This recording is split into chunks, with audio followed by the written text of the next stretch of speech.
Hey everyone, checking in on the market. So the S&P 500 bulls had another follow-through day. Yesterday we talked about how the bulls proved to us that they were keeping their control, and today solidified that a pretty solid bit.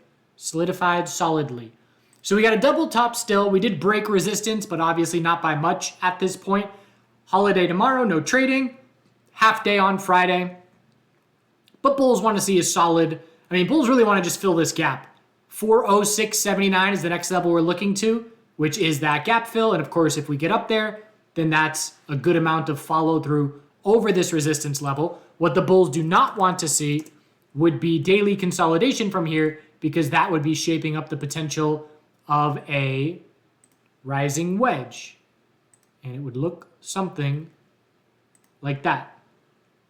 So if we fail to follow through, it's still going to be the daily higher lows that are our guide, but this is a clear resistance level, and I would say we've had 3 distinct rejections from it. And so just something to keep an eye on. Again, bulls have full control for me on the daily chart as long as the higher lows remain, but I'm keeping an eye on this resistance just in case some red flags form. QQQ is still lagging behind. Have to see a bull move over 293.26 to join. That's 2% from where we stand roughly. So further upside needed. We know the SPY bulls are not going anywhere unless QQQ bulls follow along. And that's something I say many times when I'm live streaming talking about short-term time frames. We're not going to, the QQQ bulls aren't going anywhere unless SPY breaks the high of the day as well. It's the same thing. SPY bulls are not going to go far unless QQQ clears this daily resistance as well. And we know QQQ has been the weakest major sector that we're watching, big tech, and trying to play catch up. The dollar, good follow through for the bears. Inside bar, bear break. This is why I love EMA 12. It's just such a good visual guide on so many time frames. Rejected right from it, and now we're heading back down towards support. And again, it's either a lower low, which is a win for bulls elsewhere, or the dollar holds support and breaks resistance. Obviously, the burden is on the dollar bulls to try and prove to us that a daily trend change can shape up, but certainly not today with bear follow through. Semiconductors broke short-term resistance. They have to break 229.28 as well to see continuation. So still one level to get over. NVDA, another very solid day in a row, closing up at the high and heading back to the highs. Daily EMA 12 support, higher low established, hourly oversold conditions. That's a good thing. That's what the bulls want to see. In a bull market, daily higher lows when hourly hits oversold at daily EMA 12 is 3 things aligning for high conviction buying. And it's nice to see bulls doing what they would do in a bull market. Obviously, we're not going to call this a bull market, but it's reminiscent of strength. And so those are the kinds of trades that I made a lot of profit on over the last couple of years. Not so much this year, but the more that happens, the more the bulls will be inclined to make those attempts on trades like that. Tesla, little mini short squeeze. Daily chart certainly doesn't look like it, but it did go up 7% plus. And a laggard move. Little gap up open and tons of control. A lot of strength on the morning. Decent little pullback there, but then a nice continuation move. Just an hourly higher low, hourly bull flag confirming. And Lori was all over that with her pre-market show. Hopefully you tuned in. Daily EMA 12 resistance is in play. Anything under 282 cents is a daily lower high. So again, big picture, there's a lot of work to be done here, but a nice tilting of the scales between supply of shares and demand of shares. And obviously, the bulls are in short-term control. A loss of the hourly uptrend will be the indication that the daily lower high is being set. Healthcare continues its really nice move up. The best part for the bulls is they've got a bunch of space for a daily higher low to form next consolidation. And again, healthcare is just real strong. 136.40, we broke that. So now we're in gap-filled territory to 137.29. And the bulls are hoping that this is a long-term 4-month bull flag. There is nothing wrong with this long-term chart whatsoever. It's still an extremely strong chart. XLF, breaking the high of 36.03. Not a whole lot of follow through, but all we care about is higher lows and higher highs. And that's what we're seeing. Next level, 3684. Bulls need to maintain the daily higher lows on consolidation. IWM broke one little level here, but like QQQ, and again, QQQ has big tech, growth, semiconductors, although semiconductors don't have much weight there, but I'm just lumping all those together because they often do the same thing.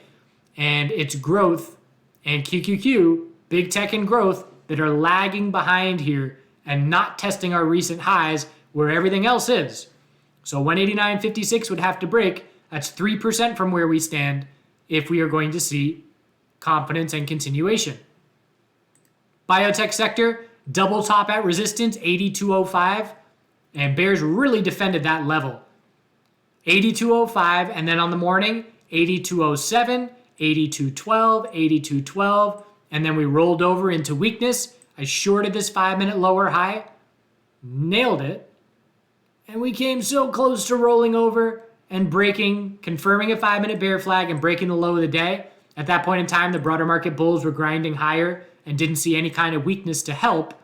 Exited 20% of my position on the pullback and then stopped out on that high because knowing if that high broke, that pretty much tells me it's not a 5-minute bear flag. Hindsight, the 15-minute lower high was a real good one, and that had a whole lot of follow through.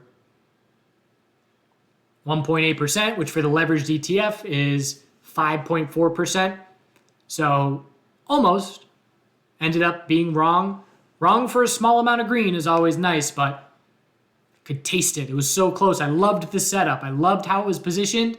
It was just a little bit too early. That's the way it goes sometimes. As far as everything else on the biotech sector, again, I have no clarity on the daily. All I can say now is there's a resistance zone right over 82. But other than that, still waiting for bigger picture clarity as far as most likely scenarios and things like that. MSOS, daily higher low established for U.S. cannabis. That's now a very key support of 1115. Bulls have to get over 1237, actually make that 1241, to continue a daily uptrend. Canadian cannabis is still much weaker. We've been consolidating for 6 days. MSOS pulled back for 3 days. We do not have a daily bounce underway yet. Daily stair step still for CGC. TLRY, a little bit stronger, has a daily bounce going. But again, there's a number of names where even though the market is showing a short-term strength, a lot of names scouting daily lower highs. TLRY is one of them. MARA, crypto-related name. Tons of space for a daily lower high. Even Tesla scouting a daily lower high. Netflix, higher low is now set. We were watching for that to be the case. But still some decent space for the potential of a lower high. We got to keep an eye out for it. Amazon has space for a daily lower high. We can go 8% from here and still be in a tightening range. So there are still plenty of places for the bears to be watching, even though SPY is in a daily uptrend and at bounce highs. And I was astounded. It doesn't seem like fear is alleviated, and we know fear can return quickly. Speaking of which, when's the last time we've seen all major sectors at the low of the day at the same time? It's been a long time. It'll stand out when it happens again, but it not happening shows bull control. But what was astounding to me is that SPY is 16% off the lows and 18% from all-time highs. One other thing I'm watching on the S&P 500, bigger picture, taking it one day at a time. But if we were to fail 430, I'm watching for an inverse head and shoulders on the 2-week longer-term time frame.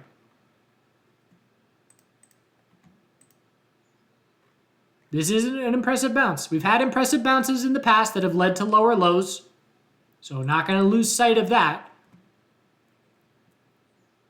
Where are we? Gold, still grinding daily EMA 12, trying to shape up that higher low. Silver already did. Higher low set, much more convincing. And miners running away without me. Daily higher low off EMA 12, just perfect. Continuation, stronger than the metals. The metals are not close to testing the highs. And here we've got the miners at the highest levels we've seen in 5-6 months or so. 5 months. Impressive. Plenty of space for a daily higher low to form. Again, there's just no hourly consolidation. We've gone from 32.77, we got 10%, which means the leveraged ETF has gone 20% plus. No real hourly consolidation. Impressive. And now it's just a question of, do the metals follow? But metals giving a dip buying opportunity. It's just a question of downtrend confirming or continuation for the bulls. And the dollar is going to have a large say in that. Oil daily lower high set. We knew that was the most likely scenario. Set real fast and hard. 82.36 now the most important daily resistance level. And heading back down towards 75.27. Burden on bulls to form a 12-hour higher low. But weekday today with the inventory report, bulls have work to do. Natural gas potential top being set here. Nice 15-minute lower high play for bears. When you see this kind of blow off top, that size of a pullback, you know a 15-minute lower high is the most likely scenario there. Doesn't mean we're going to roll over, but at least gives you a setup to look for the bearish entry, place your stop under there, and again, it's just risk and reward. Obviously, you're not going to nail the high, but let's say 735, you make a bear entry, you're risking 20 cents, and your reward at this point, 35 cents. We'll see if it ends up being a bigger picture kind of top.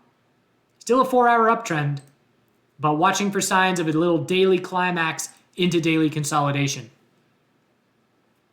So overall, bulls ending the week in their favor. I guess we haven't ended the week. We'll see what Friday gives us, but daily higher lows and daily EMA 12. Great guide on SPY, QQQ, XLF, XLV. And that is that. Appreciate you watching. Don't forget to do good things. I've got no videos here. Be sure to be thankful. It's nice to be grateful for things every day. A good reminder. Again, one thing I do is I look at Sweetie Pants, my dog, and I imagine her dying often. And it's not, oh my God, it's, I'm really excited that we are still hanging out right now because I know there will be a time in the future where I'm looking back on this moment right now and longing for it. And so putting yourself in that future position of not having a thing helps you appreciate it more in the present. That's my life lesson for the day. See you Friday. Maybe see you sometime.